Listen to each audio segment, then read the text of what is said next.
반갑습니다. 오늘도 주님을 사랑하는 마음으로 예배 자리에 나온 우리 모든 성도님들과 또 가정에서 영상으로 예배를 드리는 우리 모든 성도님들 가정 가운데 하나님의 은혜와 평강이 가득하시기를 주님의 이름으로 축원합니다. 이 시간 함께 성령의 임재와 예배를 위해서 기도하시는 이후에 오늘 대표에서 손재근 안수집사님께서 대표로 기도하시겠습니다.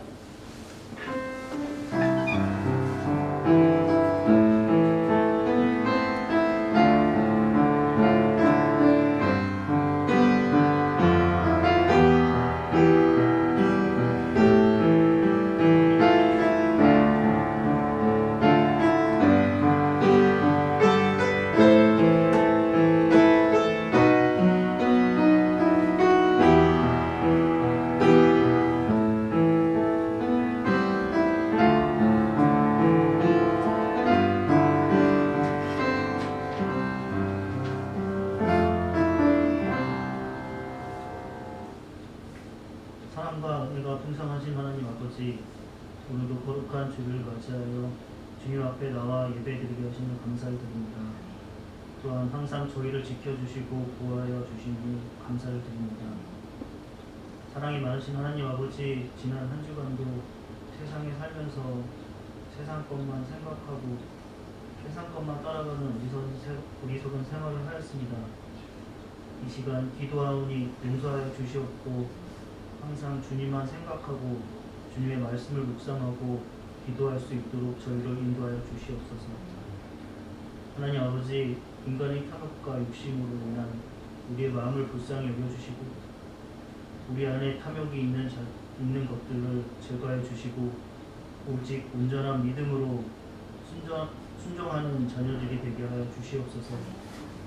날마다 주님의 삶을 본받아 주님의 뜻을 따라 살게 하시고 오직 주님이 주신 믿음을 굳건히 지키며 살아가게 하시옵소서. 이 예배를 드리면서 맡기신 사명을 성실히 행하며 살아가는 담대한 믿음의 삶을 결단하는 시간이 되게 하시옵소서. 마음 깊이 새긴 말씀으로 살아가는 동안 성령 충만함을 체험하며 복음을 간증하는 삶을 살아가게 하시옵소서. 하나님 아버지, 예수사랑교회 성도님들 기억하여 주시고 육신의 질병으로 고통받는 분들 치료하여 주시고 경제적으로 사업으로 어려움을 겪는 분들 주님께서 회복시켜 주시고 마음으로 위로하여 주시어 이길 힘을 주시옵소서. 성도님들 가정마다 웃음이 넘치게 하시고 그 행복을 이웃에 나눌 수 있는 마음도 주시옵소서. 하나님 아버지, 다음 세대를 축복하여 주시고 지켜주시옵소서. 최고의 복은 바로 하나님이시니 늘 주님과 동행하며 주님 안에 거하게 하시옵소서. 늘 기도로 주님과 소통하게 하시고 하나님의 말씀으로 무장하게 하셔서 진리의 능력으로 강하게 하여 주시옵소서. 이 악한 세상의 풍조 속에서도 주님만을 사랑하는 백성들로 견고히 서게 하여 주시옵소서. 사랑의 하나님, 오늘도 주님의 말씀을 전하시는 목사님께 성령으로 붙들어 주시고 선포되는 말씀이 능력의 말씀이 되게 하셔서 그 말씀이 우리 삶 가운데 힘이 되게 하시고 언제나 그 말씀을 붙잡고 승리하게 살아갈 수 있도록 도와주시옵소서. 오늘도 주님께 드리는 모든 성도에게 축복하여 주시고 이 모든 말씀 예수님의 이름으로 기도드립니다.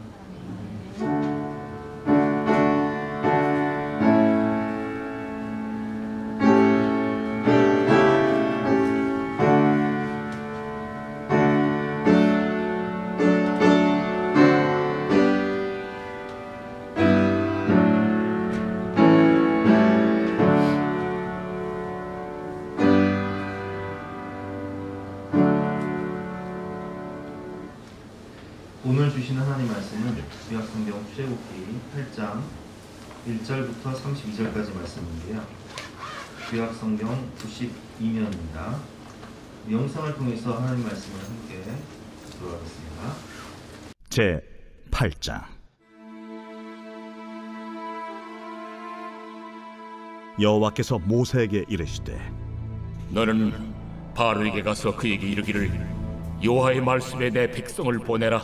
그들이 나를 섬길 것이니라. 내가 만일 보내기를 거절하면 내가 개구리로 너의 온 땅을 치리라.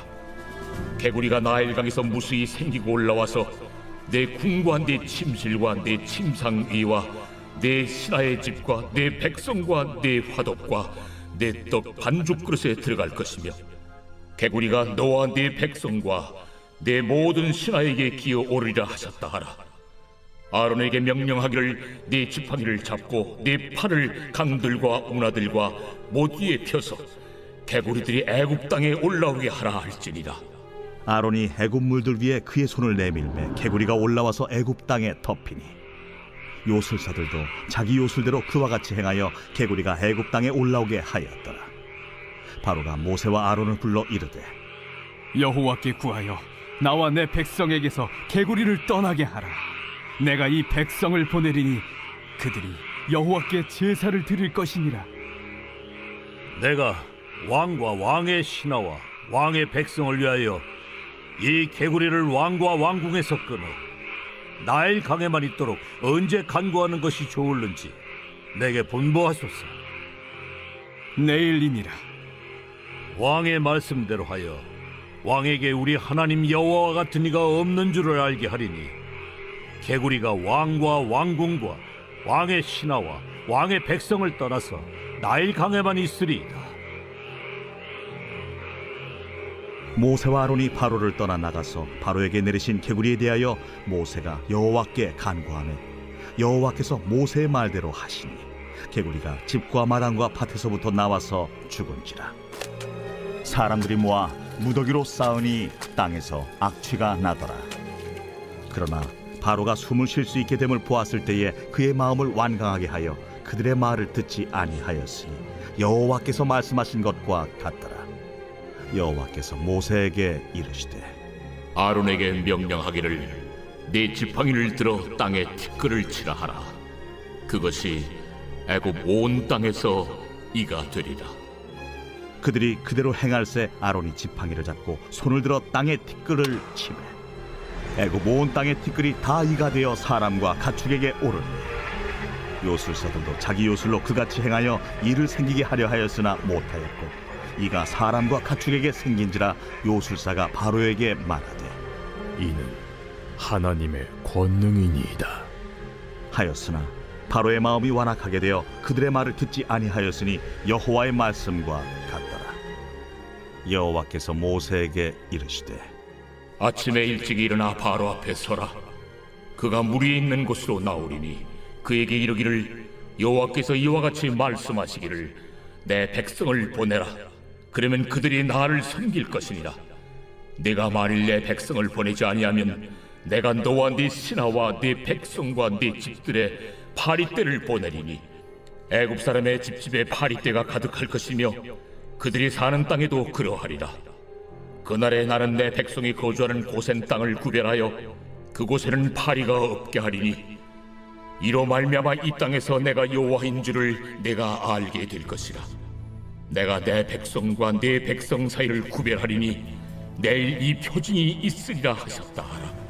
하시고 여호와께서 그와 같이 하시니 무수한 파리가 바로의 궁과 그의 신하의 집과 애굽 온 땅에 이르니 파리로 말미암아 그 땅이 황폐하였더라. 바로가 모세와 아론을 불러 이르되 너희는 가서 이 땅에서 너희 하나님께 제사를 드리라.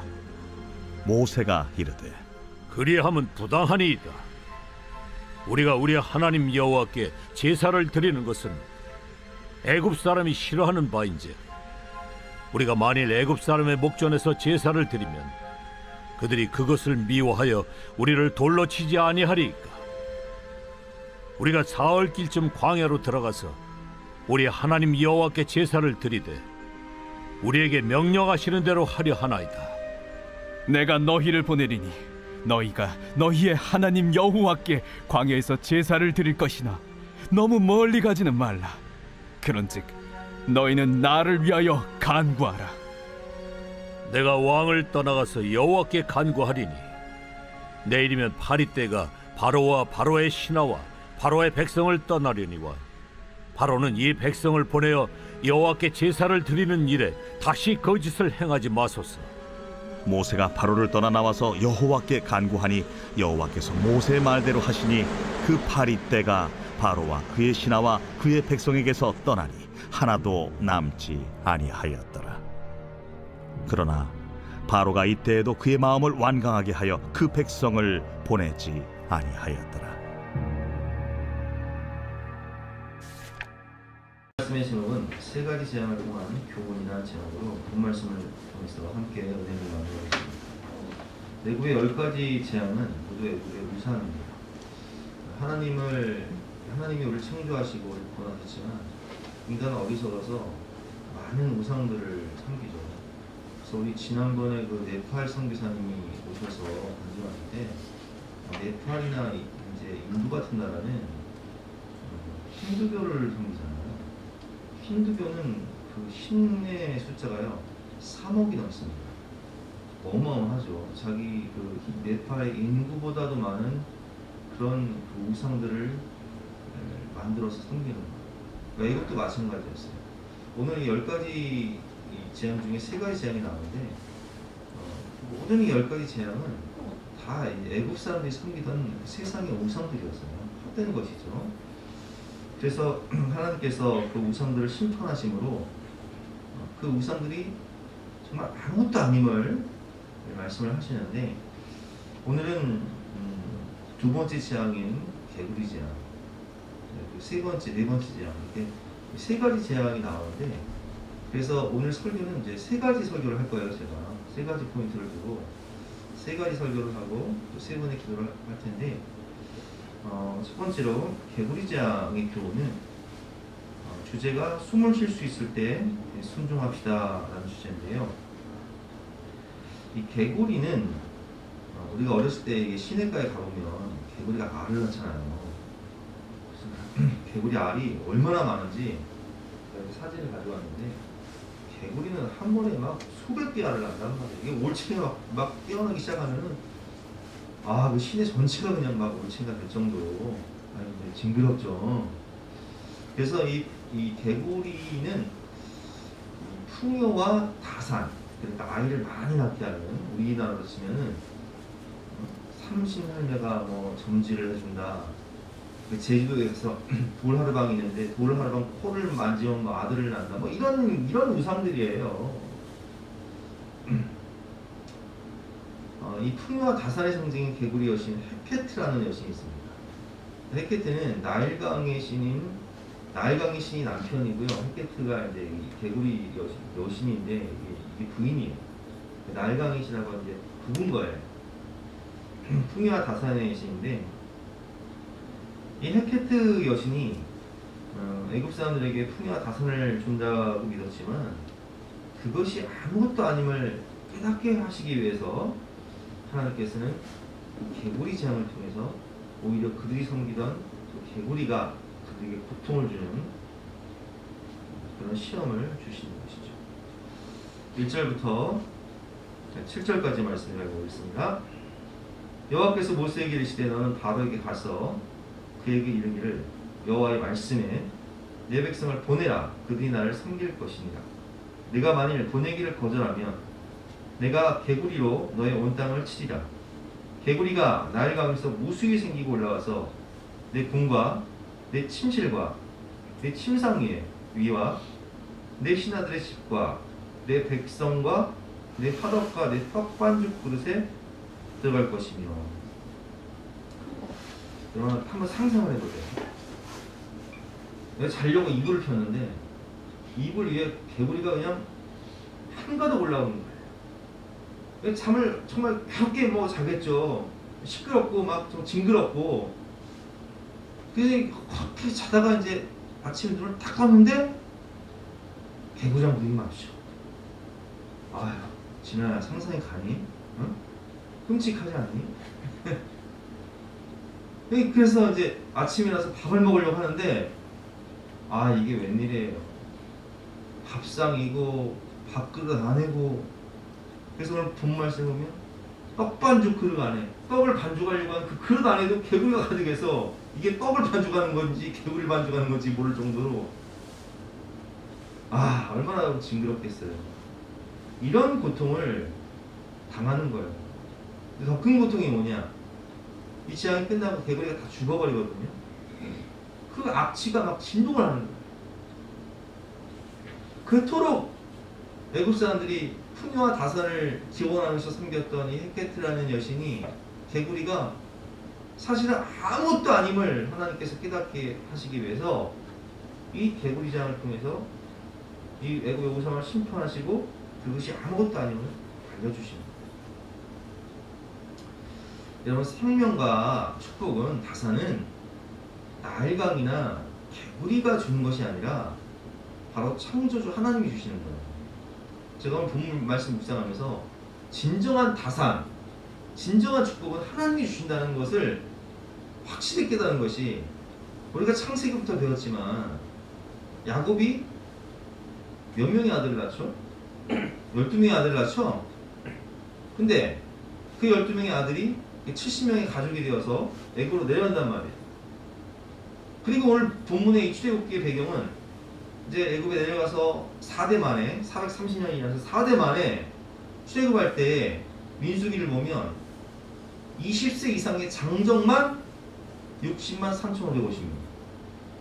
그러니까 그 어린아이와 그리고 여자들까지 포함하며 좋기 아무리 적게 잡아도 200만 명, 많이 잡으면 300만 명까지 가능한 그런 축복을 누가 주신 거예요? 하나님이 주신 거죠.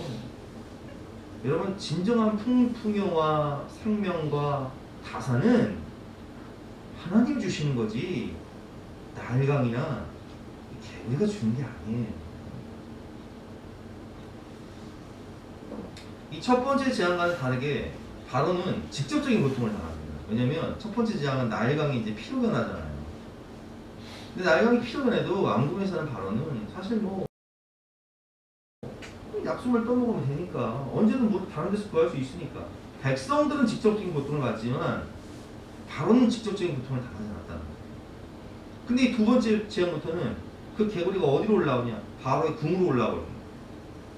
그러니까 직접적으로 바로가 고통을 당하다 보니까 바로가 이제 모세를 불러서 간구를 하는 거예요. 제발 이 개구리를 떠나게 해달라고. 하나님께서 응답하시는데 모세가 이렇게 묻습니다. 그럼 언제 이 개구리가 떠나게 해드릴까요? 여러분 같으면 언제 떠나게? 조인희 원사님, 언제 떠나게 해드릴까요? 물었어 제가. 그럼 언제 떠나고요? 미안해. 제 좋은 선생님 소심 A형이 내가 아는데 내가 진짜 내가 미안해. 송집사님 개구리가 언제 그래? 언제 떠나게 될까? 그럼 통신 같은 거 뭐라고 대답하겠어요? 지금 당장 빨리, 그죠? 아직 1시간 급한데, 그죠? 근데 바로는 자존심이 있어.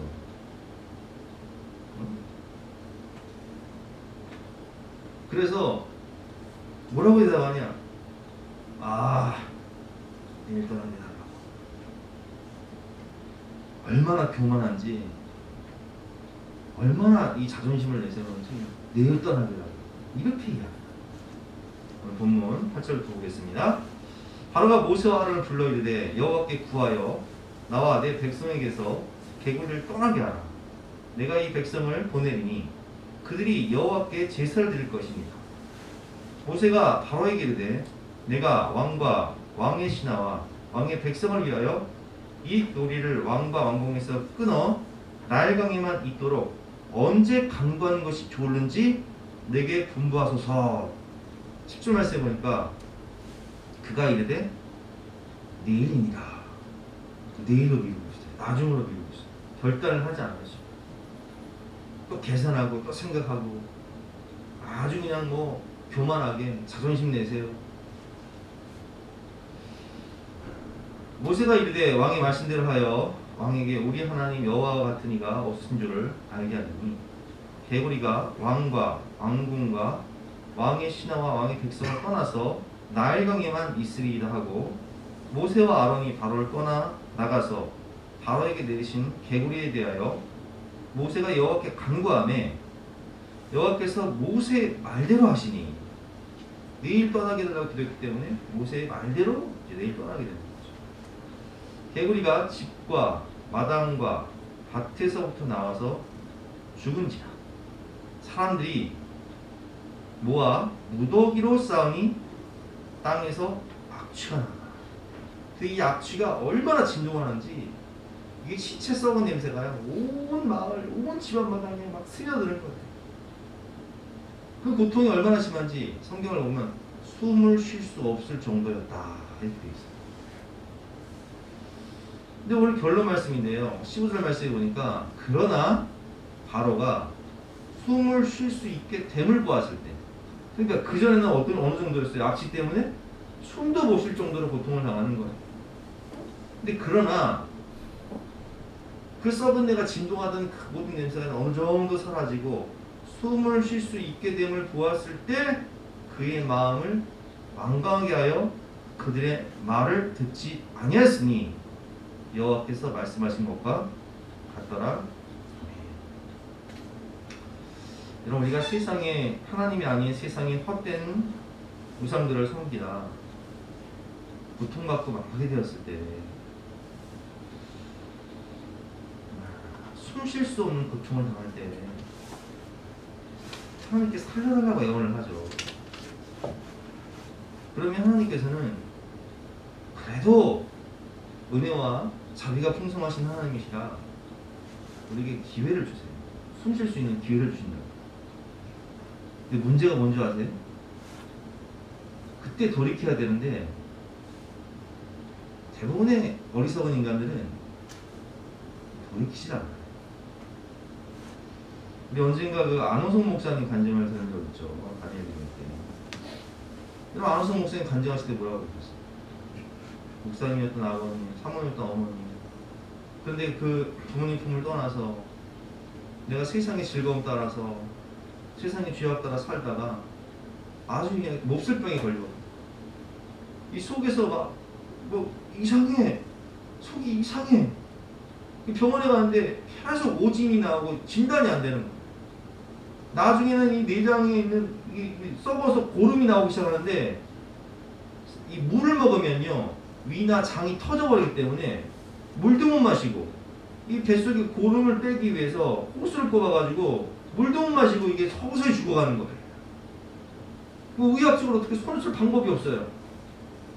죽을 날만 기다리고 있을 때 그래도 아버님 목사님이 기도하시고 오셔서 사진을 찍으면서 꼭 손 하나 안 주고 하나님이 널 살려주실 거야. 근데 아멘 하고 기도하면서 뭐라고 서오는 하나님 저에게 저를 살려만 주시면 내가 이제는 주를 위해 살고 지금 하나님 대로 살겠습니다. 근데 이 상황이 그날부터 막 몸이 회복되기 시작하는데 고름이 점점 줄어들고 기운이 솟고 하나님 치료 용서를 받으셔서 깨끗하게 나와서 병원 밖을 나와서 햇빛을 쐬는데 햇빛이 고소하다고 그러잖아요. 그럼 약속을 지켜야 돼요? 안 지켜야 돼요? 지켜야 되는데 이게 은혜의 유통기간이 있어가지고 나 진짜 큰일 날 뻔했네. 나 한바탕 그냥 나 목사 앨범 봤어? 하면서 그냥 또 다시 세상길로 가가지고 그래서 이제 일본 유학 가서 거기서 취업해가지고 그냥 혼에서 들어가기로 결정한 그날 다시 그냥 그 병 재발하는 거예요. 그제서야 이제 하나님께 다시 그냥 회개하면서 하나님 깝깝하시죠? 저도 깝깝해요. 근데 한 번만 살려주시면 안 돼요? 한 번만 깨주시면 안 돼요? 그리고 돌이키잖아요. 여러분 안 그럴 것 같죠? 아이고 뭘 안 그래요? 똑같지. 저도 그랬어요. 저도 살려만 주시면 하나님 뜻대로 살겠다고 주를 위해 살겠다고 그렇게 서원해놓고 그 위기가 싹 지나가니까 인간이 얼마나 어리석은지 화장실 들어갈 때랑 나올 때랑 너무 달라. 그래서 이제 그냥 입 싹 닦아버리고 살다가 또 쪽박차고 또 망하고 또 살려달라고 사사기 쳇바퀴 돌다가 회개하고 돌아와서 정신 차렸는데 여러분 오늘 결론이 무엇이냐면 여러분 바로의 모습이요 사실 우리의 모습이에요. 저와 여러분들의 모습이라는 거예요. 있는데 우리가 이 말씀을 통해서 오늘 결론은 내가 숨을 쉴 수 있을 때 하나님이 은혜와 사랑으로 나에게 기회를 주실 때 주 사랑이 나를 숨쉬게 할 때 어리석은 바로처럼 내일로 나중으로 미루지 말고 하나님이 주시는 은혜를 기억하며 오늘 지금 이 자리에서 순종하심으로 거기에 근원으로 변화되시는 저와 여러분 되시기를 주님의 이름으로 축원합니다. 이 시간 때 처음으로 기도하실 때 주님의 사랑이 나를 숨쉬게 할 때 그 은혜의 길을 붙잡고 거기에 근원으로 쓰임받는 인생이 될 수 있도록 주여 나를 사용하여 주시옵소서. 함께 기도하는 시간 갖도록 하겠습니다.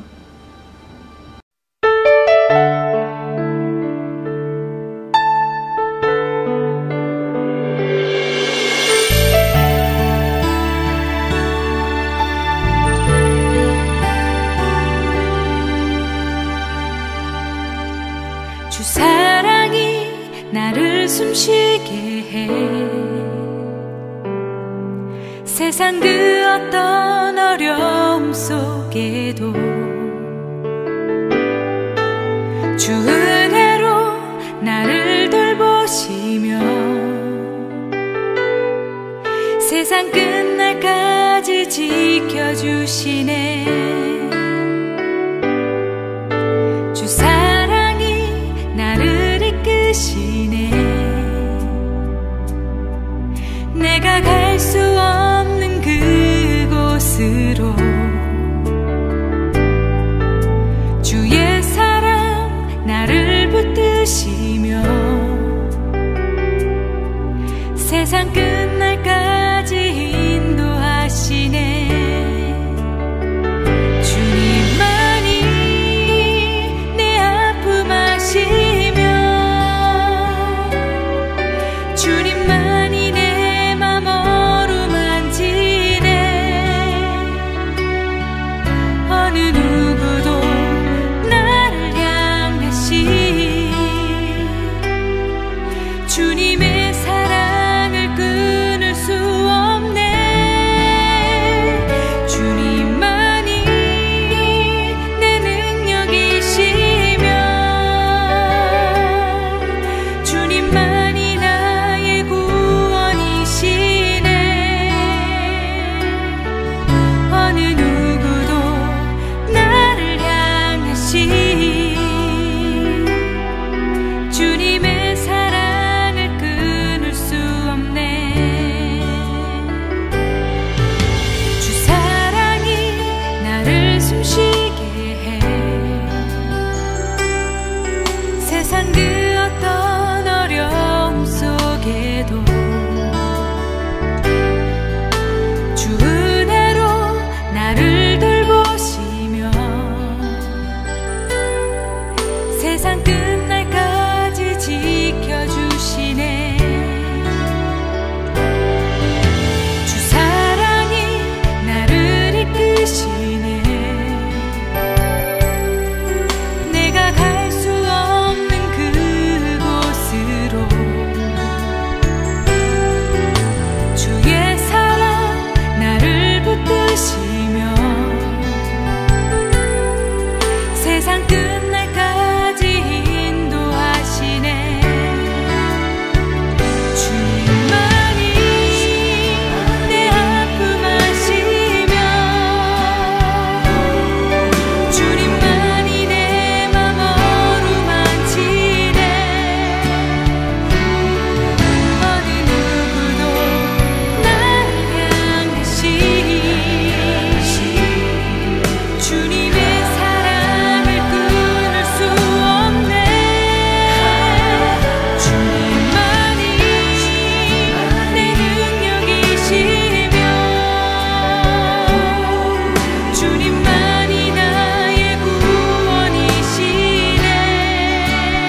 두 번째 주제인데요. 이재앙입니다. 본문에 이제 이라고 나오지만 원어나 이제 영어 성경을 보면 이게 이제 이로도 번역이 되고 또 모기로도 번역이 되고 이 벼룩 모기와 같은 피를 빨아먹는 어떤 그런 생물이에요. 이 두 번째 주제는 땅과 인간의 주인은 하나님입니다라는 주제인데요. 우리가 이 그 첫 번째 재앙과 두 번째 재앙의 특징을 보면 주제가 강과 물이에요. 그 강, 나일 강, 물이죠. 그리고 그 물에서 나온 개구리. 근데 하나님이 이 재앙을 통해서 말씀하시는 건 뭐냐면 나일 강이나 개구리가 너희들에게 생명과 축복을 주는 것이 아니다. 그럼 누가 생명과 축복을 주신다고요? 창조주이신 하나님이 우리에게 생명과 축복을 주신다라는 의미로 이제 첫 번째 재앙과 두 번째 재앙을 주셨다면 세 번째 재앙과 네 번째 재앙의 특징은 뭐냐면 이 재앙은 땅에서 재앙이 일어나서 땅을 저주해요. 땅이 저주를 받아요. 땅이 고통을 받아요. 땅이 심판을 받아요. 그러면 왜 땅을 심판하시느냐? 이 땅이요 우상이 될 수 있어요. 제가 본문 말씀 묵상하면서 땅의 의미를 생각해봤습니다. 여러분 우리가 그 철원을 가면은 철원 뭐 저 김화 이쪽 가면 철의 삼각지대라고 있어요. 철원편으로 쫙 펼쳐져 있죠. 여러분 그 철의 삼각지대를 지키기 위해서 6.25 전쟁 때 얼마나 수많은 군인들이 전사를 했습니까? 왜냐면 이 땅이 생명이기 때문에 땅을 지키기 위해서 한 뼘의 땅이라도 차지하기 위해서 낮에는 국군이 차지하고 밤에는 공산군이 차지하고 북한군이 차지하고 막 서로 교전하면서 피 흘리는 목숨을 건 전쟁을 하는 거예요. 그런데 땅이 얼마나 소중한지 제가 주변을 보면서 느낀 건 뭐냐면 우리 부모님 세대들 또 우리 세대들 보면 옛날에 이제 땅 팔아서 뭐 하겠다고 응? 땅 팔아서 뭐 사업한다, 땅 팔아서 장사한다 이런 분들은요 재미를 못 봤어요. 그냥 땅만 잃어. 그런데 제 친구들 중에요, 친구 이제 아버님들 중에 제가 고등학교 다닐 때, 중학교 다닐 때, 저는 퇴경고등학교 다녔는데, 아니 친구들 막 독정리 사는 친구 집에 가보면, 아 그냥 산흥에서 버스가 없어요. 그래서 걔네 집 가려면 산흥에서 내려가지고 밤길에 달밤에 40분, 50분을 걸어갔어요. 근데 그 당시엔 독정리 같은데 버스가 안 다녔어요. 뭐 오남이 이쪽 있잖아요. 그냥 가면은 완전히 시골, 완전히 버스가 안 다니는 시골. 우리 송주쌤 4학년 때 전기가 들어왔다고 그랬나? 어? 뭐 그런 시골. 그러니까 이제 거기서 이제 이제 뭐하고 사냐? 농사 짓고 소 키우고 사는 거예요. 그 친구네 집 가서 내가 밤에 자다가 막 아버님 막 깨우는 거야. 야, 소 새끼 났다! 나가지고 소 다리에 그 줄 묶어가지고 나 새끼 뭐 뺐던 기억도 나요. 그런데 그분들이요 지금 어떻게 되는지 아세요? 어마어마한 각부가 되셨어요.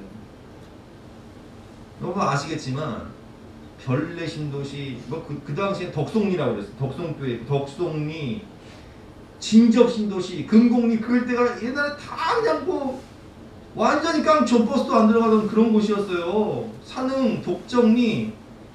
그런데 여기가 막 별내 신도시, 다산 신도시, 진접 신도시로 개발되면서 수백억 부자가 돼버렸어요. 그걸 보면서 느낀 게 뭐냐? 야, 뭐 장사한다고 사업한다고 땅 파는 사람들은 개떨이 됐는데 그거 그냥 농사 짓고 소 키운다고 고집 부리고 땅 안 파는 사람들은 다 부자가 됐더라고요. 그러니까 여러분 이 땅이요 우상이 될 수밖에 없어요. 땅이 얼마나 소중해요. 여러분 땅 갖고 계신 분들은 땅 팔지 마시기 바랍니다. 농사 짓기 힘들면 나무 심으세요.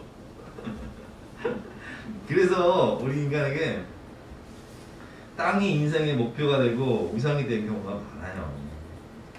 인간의 역사 또한 땅을 차지하기 위한 그리고 사람을 다스리기 위한 전쟁의 역사였다. 여러분 우리가 뭐 지금 러시아나 뭐 우크라이나가 지금 전쟁 위 가운데 있는데 왜 전쟁하려고 해요?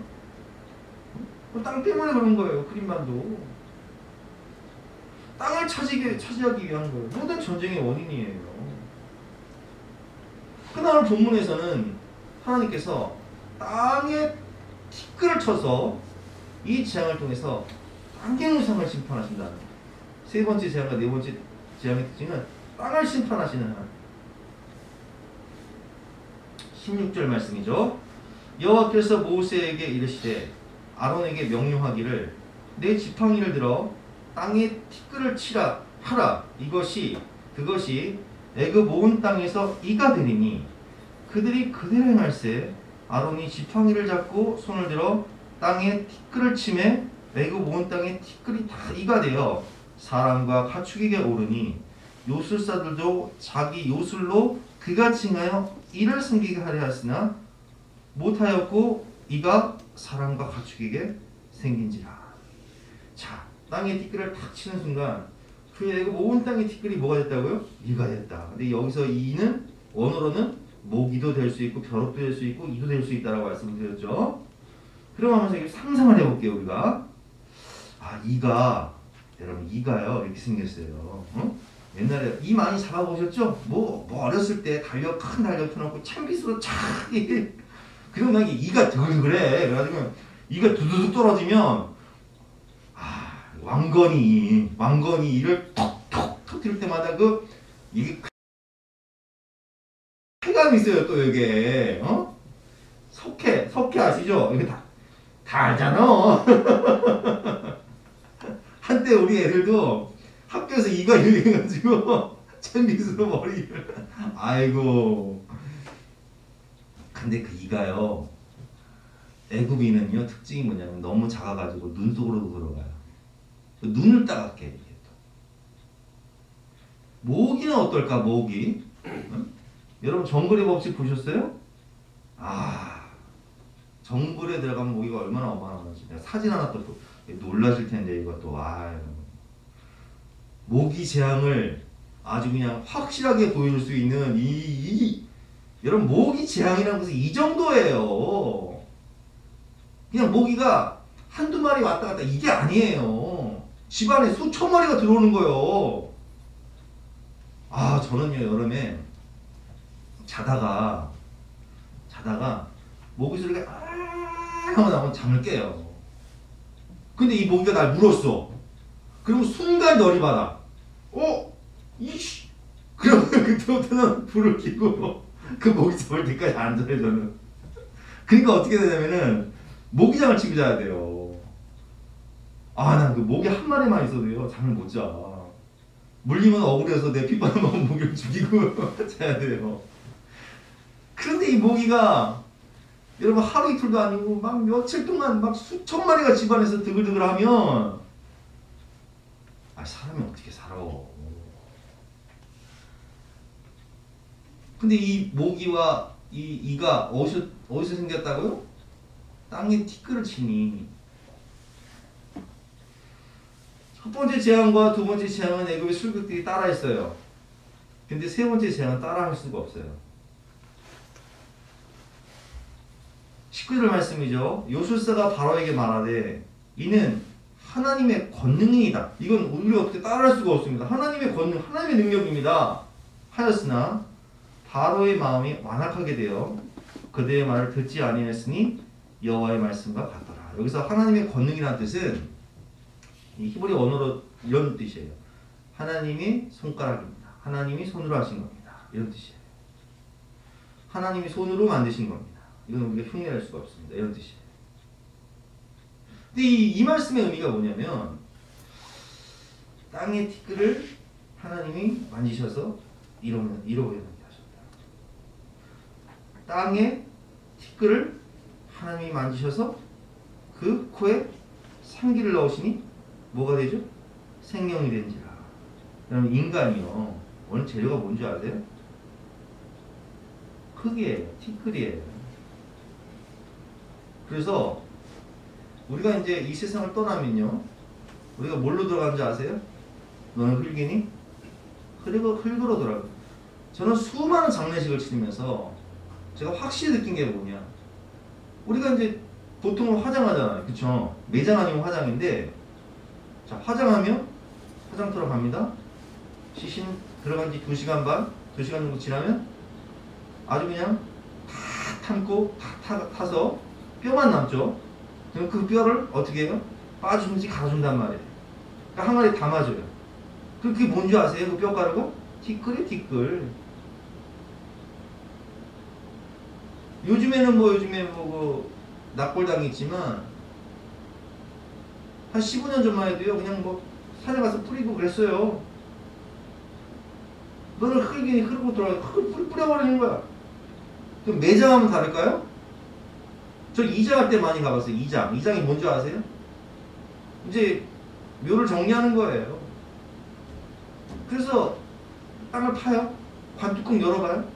그러면 보통 한 뭐 몇십 년 지난 그 유골은요, 뼈가 큰 뼈하고 해골 정도밖에 안 남아있어요. 근데 그 안에 뭐가 있는지 아세요? 흙이에요, 흙. 그것도 이제 화장터 가지고 빠가지고 이제 또 납골당에 안치하는 거예요. 사람은요, 흙이에요. 그래서 하나님께서 뭐라고 말씀하시냐? 땅도 인간도 하나님의 것인데, 인간이 흙으로 만들어졌기 때문에 흙에서 왔다 흙으로 가는, 티끌에서 왔다 티끌로 들어가는 존재라는 거예요. 창세기 2장 17절 말씀. 여호와 하나님이 땅에 흙으로 사람을 지으시고 상기를 그 코에 불어넣으시니 사람이 생명이 됩니다. 창세기 3장 19절 말씀. 내가 흙으로 돌아갈 때까지 얼굴에 땀을 흘려 먹을 것을 먹으리니 내가 그것에서 취함을 입었습니다. 너는 흙이니 흙으로 돌아갈 것이니라 하시니라. 아멘. 사람의 재료도 흙이고 사람을 만드신 분도 하나님이시고 땅도 하나님 것이다.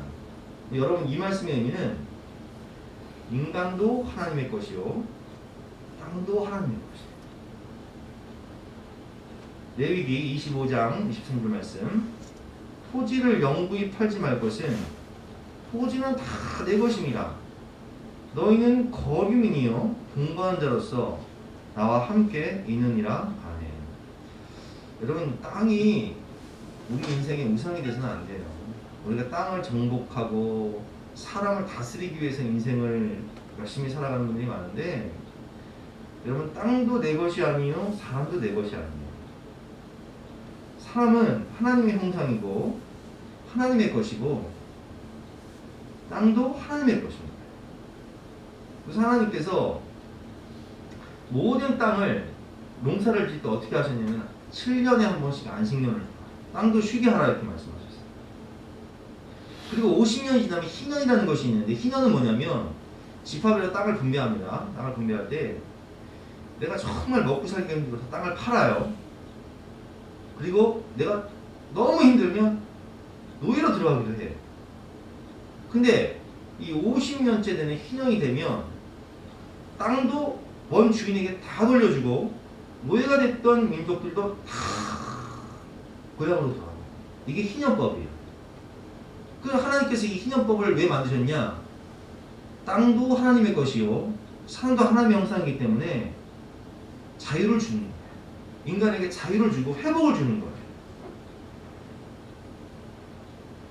땅과 인간은 하나님의 것인데, 하나님의 형상이요 하나님이 주신 축복인데, 인간은 어리석게 땅을 우상화하고 또 사람을 지배하기 위해서, 소유하기 위해서 인생을 허비하며 살아간다는 거예요. 그 죄로 인해서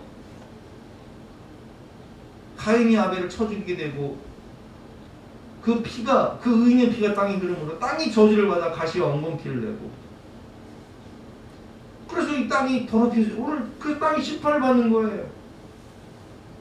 땅이 우상이 돼버리니까 땅을 지배하고 사람을 지배하기 위해서 인생을 살아가니까 그것이 나에게 고통을 주는 거예요. 여러분, 사람은 지배 대상이 아니에요. 사람을 소유하려고 하면 안 돼요. 억압하고 착취하려고 하면 안 돼요. 사람은 하나님의 형상이에요. 땅도 하나님의 것이에요. 그냥 내가 이 땅을 살다가, 옛날에 우리 그 어렸을 때 땅 따먹기 한단 말이에요. 송기선이 땅 따먹기 많이 했죠. 임쌤 땅 따먹기 많이 했잖아 우리 어렸을 때. 그러면 땅 따먹기 해도 내가 땅을 다 땄어. 근데 엄마가 밥 해놓고 뭐라 그래요?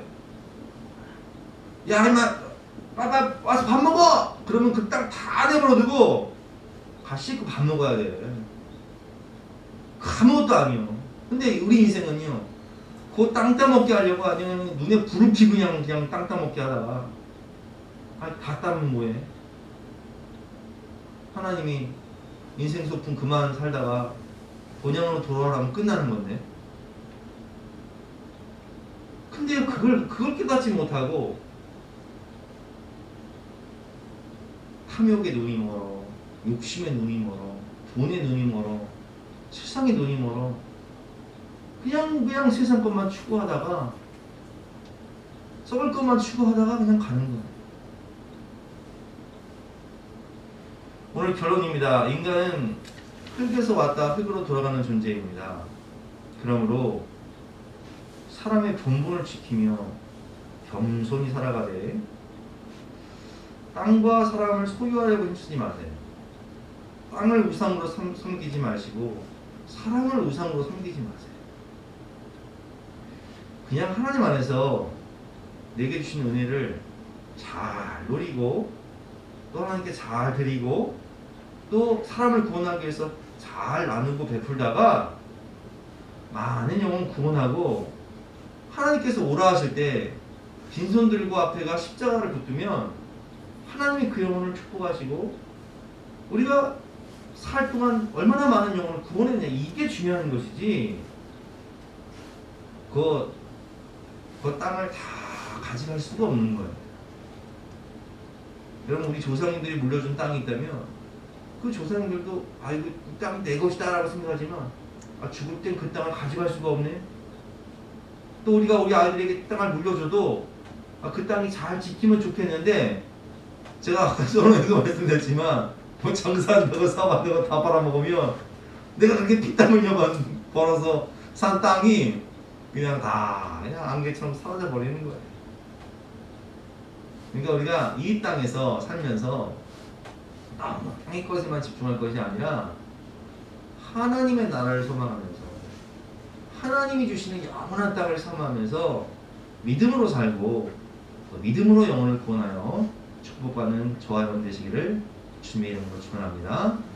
이 시간 함께 기도하실 때 하나님, 인간은 하나님의 형상이요 땅도 하나님의 것입니다. 그러므로 인간을 사랑하며 영혼을 구원하며 살아갈 수 있도록 도와주시옵소서. 함께 기도하는 시간 갖도록 하겠습니다.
사랑해 주 하나님을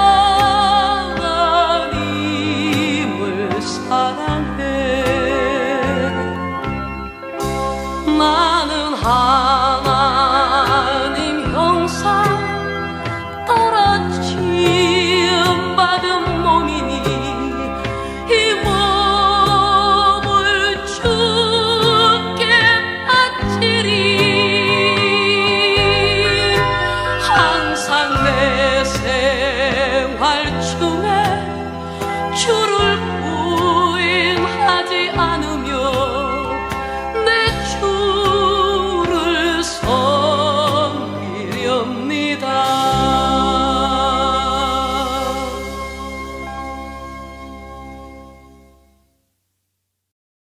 세 번째는 이제 파리장인데요. 이 파리장의 주제는 누구의 음성을 듣고 누구를 섬길 것인가, 이 주제입니다. 오늘 본문을 보면 이제 바로의 말이 나오고 하나님의 말씀이 나오는데, 오늘 본문의 1절과 20절 말씀을 보면 하나님께서 우리에게 뭐라고 말씀하시냐면, 내 백성을 보내라, 그들이 나를 섬길 것이니라. 그러니까 우리를 구원하시고 우리에게 자유를 주신 이유와 목적을 설명하세요. 그것이 1절과 20절 말씀 제가 읽어보겠습니다. 여호와께서 모세에게 이르시되 너는 바로에게 가서 그에게 이르기를, 여호와의 말씀에 내 백성을 보내라, 그들이 나를 섬길 것입니다. 하나님의 백성이 광야로 나가서 자유를 얻는 이유와 목적이 뭐라고요? 하나님을 섬깁니다. 하나님을 예배하는 것이죠. 20절도 똑같이 말씀하십니다. 20절 말씀, 여호와께서 모세에게 이르시되 아침에 일찍 일어나 바로 앞에 서라. 그가 물 있는 곳으로 나오니 그에게 이르기를, 여호와께서 이와 같이 말씀하시기를, 내 백성을 보내라. 그러면 그들이 나를 섬길 것입니다. 아멘. 그럼 우리 인생에 본분이 있어요. 성도의 본분. 하나님 우리 세상에 창조하시고 보내신 이유와 목적. 누구를 섬기는 것? 하나님을 섬기고 하나님을 예배하는 것. 창세기 11장과 12장 되었지만 인본주의와 신본주의의 특징이 뭐예요? 인본주의는 자기를 위하여 바벨탑을 쌓고 그 위에 자기 이름을 새기는 것이 인생의 목적인 줄 알지만, 신본주의는 아브라함은 어디를 가든지 하나님의 말씀을 따라 살고 제단을 쌓고 하나님께 예배를 드리죠. 그게 차이인 거예요. 21절 말씀부터 보겠습니다. 내가 만일 내 백성을 보내지 아니하면 내가 너와 내 신하와 내 백성과 내 집들의 파리떼를 보내리니, 애굽 사람의 집집에 파리떼가 가득할 것입니다. 여기서 이 파리는 어떤 파리냐면은 그냥 파리가 아니라 우리 옛날에 그 시골에 가면 쇠파리라는 게 있습니다. 쇠파리가 뭔지 아세요? 소나 그 가축에 앉아가지고 피를 빨아먹어요. 쇠파리는. 크기도 엄청 커요. 한 이마에. 그 쇠파리 떼를 얘기하는 거예요. 근데 이 애굽은요, 이 파리떼가 웅웅거리면 그게 마치 귀신이 왔다 갔다 하는 것처럼, 귀신의 왕, 바알세불이라고 하죠. 성경에는 바알세불, 귀신의 왕. 그리고 귀신이 왔다 갔다 하는 것처럼 그 파리떼를 섬겼어요. 또 파리떼가 집집마다 가득할 것이며 그들이 사는 땅에도 그러하리라. 22절 말씀입니다. 그날에 나는 내 백성이 거주하는 고센 땅을 구별하여 그곳에는 파리가 없게 하리라. 근데 하나님 뭐라고 말씀하시냐면, 내 백성이 사는 고센 땅은 구별하여 거긴 파리가 없을 것이다, 이렇게 말씀하세요. 그리고 23절에 또 나오죠. 내가 내 백성과 내 백성 사이를 구별하리니. 여기서 구별하리는 원어는 속량하다는 뜻이에요. 속량한다는 게 뭐예요? 값을 사고, 노예를 값을 사고 자유를 주는 거. 대속이라는 뜻이죠. 예수님이 우리를 위해서 대속의 죽음, 속량의 죽음을 주셨잖아요. 피값으로 우리를 사신받으어서 우리에게 자유를 주신 것처럼 우리를 속량하신다는 것은 우리를 구원하신다는 뜻이에요.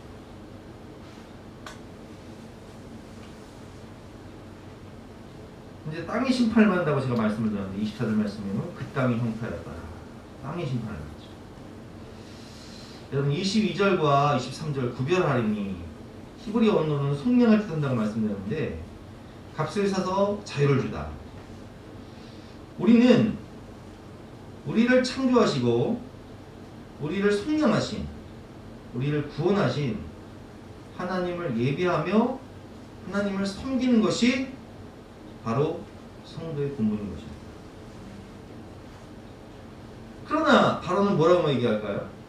우리 인생의 본분을 이렇게 하나님을 섬기는 거라고 얘기하지 않아요. 바로는 이렇게 얘기해요. 이 땅에서 나를 섬기며, 한마디로 말해서 세상도 섬기고 나도 섬겨라. 온전히 하나님을 섬기는 것이 아니라 애굽 땅에서 나를 섬겨라, 이렇게 얘기를 해요. 25절 말씀이죠. 바로가 모세와 아론을 불러 이르되 너희는 가서 이 땅에서 너희 하나님께 제사를 드리라. 하나님도 섬기고 세상도 섬기고, 하나님도 섬기고 물질도 섬기고, 하나님도 사랑하고 죄악도 사랑하고. 이렇게 얘기하는 거죠. 너 하나님도 사랑해도 돼. 51%. 그러나 49%는 세상을 사랑해. 이렇게 얘기하는 거예요. 아주 좋은 명분을 주죠. 나 하나님 사랑해 51%. 그런데 49% 세상도 사랑해요. 아이고 주여. 그리고 28절 말씀에 보면 이렇게 얘기합니다. 이제 모세가 안 됩니다. 부당합니다. 우리는 제사를 드릴 때 가축을 잡아야 되는데 애굽에서는 소가 우상이라고 했잖아요. 그럼 가증히 여기니까 당신들이 우리 돌로 칠 거 아닙니까? 우리는 광야에 가서 드려야 됩니다. 28절 말씀이죠. 바로가 이르되 내가 너희를 보내리니 너희가 너희의 하나님 여호와께 광야에서 제사를 드릴 것이나 너무 멀리 가지는 말라. 그런즉 너희는 나를 위하여 간다. 이게 무슨 뜻이에요? 너무 멀리 가지 말라는 것은? 신앙생활을 하는데 저 어렸을 때 이런 얘기 많이 들었어요. 시골에 친척들 모임이 있으면 이제 뭐 친척들이 이런 얘기를 해요. 야 종근아 너 교회 다니는 건 뭐 그래서 치고 너무 깊이 빠지지 마. 여러분 가끔 세상 사람들이 그런 얘기하죠. 무슨 뭐 수요일도 교회를 가? 무슨 금요기도회를 가? 이 사람은 이게 이제 일요일을 쉬어야지. 골프도 쉬고 놀러도 가야지. 무슨 맨날 교회만 그렇게 빠져 살아? 뭐 너 새벽에 기도? 야 너 미쳤냐? 친구들이 그러니 너 미쳤냐? 너무 멀리 가지 말라는 뜻은 적당히 신앙생활하는 뜻이에요. 너무 깊이 빠지지 말라는 뜻이에요. 이게 바로의 음성이에요. 세상은 우리에게 이렇게 얘기합니다. 어떻게 세상, 어떻게 하나님 말씀대로 다 살아? 무슨 하나님만 사랑해? 세상의 즐거움도 세상도 좀 사랑하고 하나님도 사랑하고 그런 거고. 이 사람은 너무 멀리 가지 마, 깊이 빠지지 마. 맨날 교회만 그렇게 죽치고 살면 떡이 나와 밥이 나와. 적당히 하라고 이런 얘기한다. 이게 바로의 유혹이에요. 여러분 하나님의 음성은 무엇입니까? 하나님을 온전히 섬기라. 이것이 인간의 본분입니다. 그러나 바로는 우리에게 말합니다. 너희가 이 땅에서 세상과 하나님을 겸하며 세상도 사랑하고 하나님도 사랑하며 성령에서 제사를 드려라. 너무 멀리는 가지 마라. 꼭 교회 나가서 예배를 드려야 되냐? 영상 예배도 예배인데? 코로나 끝나고 그냥 평생 영상 예배 드려라 이렇게 요구한다니까요. 마귀는. 너무 멀리 가지. 야 적당히 신앙생활해라. 너 교회 너무 깊이 빠지면 안 돼. 결론이 무엇입니까? 적당히 해라. 양다리 신앙생활. 그러나 하나님은 이렇게 말씀하십니다. 중간은 없다. 온전히 하나님을 섬기라. 마태복음 6장 24절 말씀이죠. 한 사람이 두 주인을 섬기지 못할 것이니 혹 이를 미워하고 저를 사랑하거나 혹 이를 중히 여기고 저를 경히 여긴다. 너희가 하나님과 재물을 겸하여 섬기지 못하느니라. 요한계시록 3장 15절 말씀. 내가 내 행위를 아노니 내가 차지도 아니하고 뜨겁지도 아니하도다. 내가 차든지 뜨겁든지 하기를 원하노라. 여러분 사랑에 중간은 없는 거예요. 사랑을 하면 올인을 하는 거지. 요즘에 젊은이들이 나는 결혼을 안 하고 동거를 하겠다. 이런 통계를 보면 40%가 나와요. 그럼 그 말도 안 되는 소리지. 사랑은 올인을 하는 거예요. 모든 것을 주고 모든 것을 받는 거라고요. 왜 결혼을 해요? 결혼을 하면 한 몸이 되는 거예요. 법적으로 부부가 되는 거예요. 그러면 모든 것을 주고 모든 걸 받는 거예요. 아니 같이 살았는데 그 사람 죽으면 아무것도 못 받네? 이게 뭐 사랑이 그래? 아, 내 모든 걸 줬으니까 모든 걸 받는 거지. 주님은 우리에게 뭘 주셨어요? 모든 걸 주셨어요. 하나님은 우리에게 모든 걸 주셨다고요. 그래서 우리에게 모든 걸 요구하세요. 근데 내 모든 걸 드리면 하나님은 모든 걸 또 주세요. 하나님 나라를. 그게 진정한 사랑이지. 여러분, 양다리 적당히 이런 건 없어요. 사탄은 우리에게 말하죠. 양다리 해라. 아, 어떻게 한 여자만 사랑하냐? 어떻게 한 남자만 사랑하냐? 양다리 걸치면 어때? 세상 하나님을 사랑하면 어때? 아, 적당히 해. 너무 깊이 빠지지 마. 그러나 하나님에게 말씀하십니다. 두 주인 섬길 수 없다. 차든지 뜨겁든지 하라. 모든 것을 주고 모든 것을 드리는 것이 진정한 사랑인 거예요. 여러분, 진정한 회심은요, 그 사람이 그 삶을 보면요, 핵심 가치가 어디 있나를 보면 알 수 있어요. 그 사람이 물질의 핵심 가치가 어디 있나, 시간의 핵심 가치가 어디 있나, 그 몸을 어디에 쓰는가. 자, 보세요. 예를 들면 그래서 회심을 했는지 안 회심을 했는지 어떻게 할 수 있냐. 분명히 이 사람이 회심하기 전에는 죄를 짓는 데는 돈을 아끼잖아. 술값을 뭐 몇백만 원씩 써. 시간 나면 죄를 지어. 그리고 몸 핑계고 죄를 지어.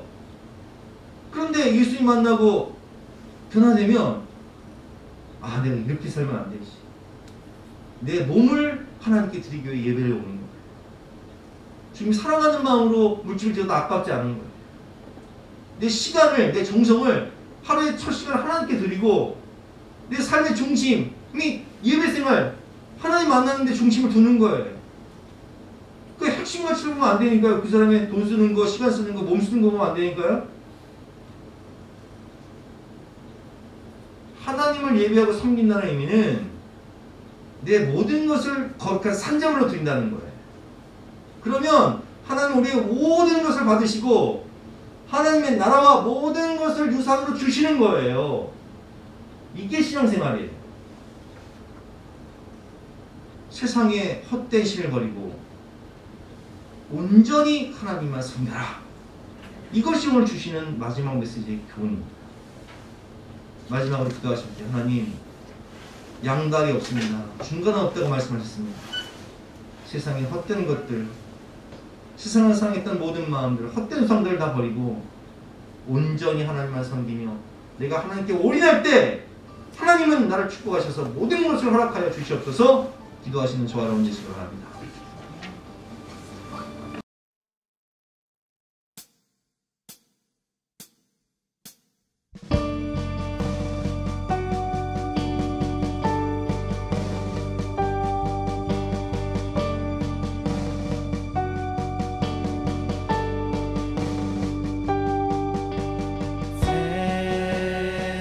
세상의 헛된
천국을 어서 이뤄 주소서.